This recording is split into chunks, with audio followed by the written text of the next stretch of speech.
14 is when we went to 435 members. So, no decline. I come from California. I represent Kern County, San Luis Obispo. I served in the state legislature for 4 years. When I got up to the state legislature, I got elected leader in the first 9 months. It wasn't because there was something great about it. It was world of term limits and dysfunction in California, and I think we're back to where we were at the beginning.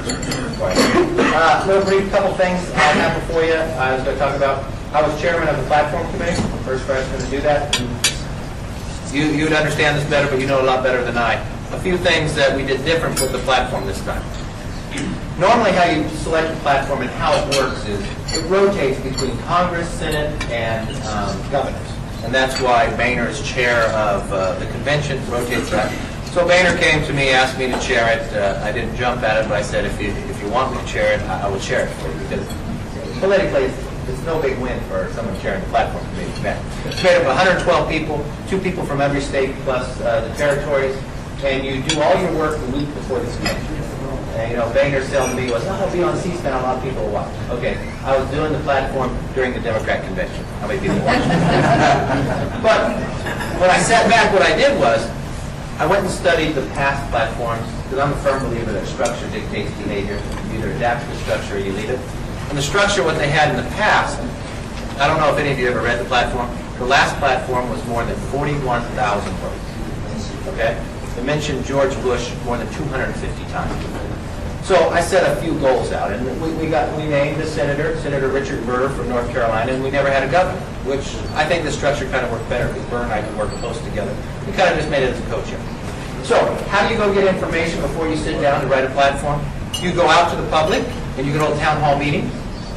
In the climate that we are at, you'll probably be captured by another group, maybe Code Pink or somebody else, and wouldn't be that productive. So I thought I couldn't go do that. So what I did was, we opened up a website, GOP Platform 2008, and we took any idea anybody wanted to text or YouTube, and we had clear blogging any way you wanted to go.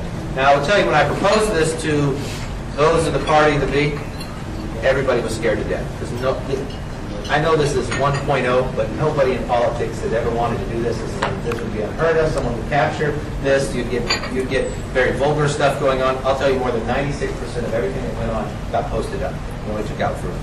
We got more than 11,000 emailed ideas. We had YouTube videos. So what we did was we captured this in a much more open, transparent way. So my goal was a shorter platform, more principled, forward-looking. By using the internet and going forward, they can never go back. What did the Democrats do? Would you think the Democrats are more tech advanced than we are? They put it up a site that said they were going to have town hall meetings in all these different states. You go to coffee shops. But it's not like a town hall meeting where you have a group of those that are working on the platform that go every time. Governor Napolitano was the individual doing it. It just had a website that said you could go to different places. It wouldn't allow you to email any ideas. They released their platform before they even finished their so-called hearings of where they're going. Broder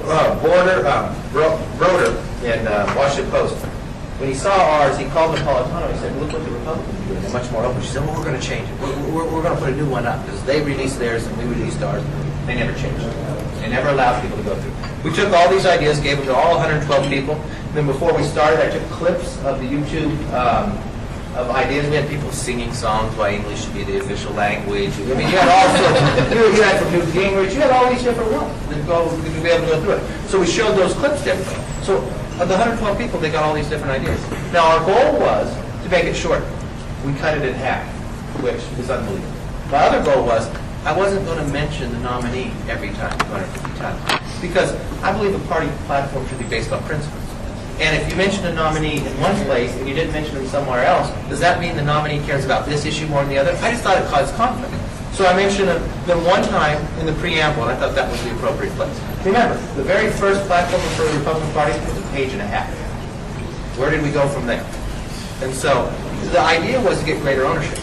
Then the next thing that we did, once we had the platform done, I made these little, I don't call them pocket platforms, I call them pocket principles. Because a lot of people, won't go read all the platform. So I took kind of the key principles of the day from energy to strong economy, secure, and fiscal accountability. And I'll tell you, the biggest issue going in Congress is energy independence. You know the Democratic platform, you know where they mention exploration? My understanding is they mentioned it one time when they're talking about outer space.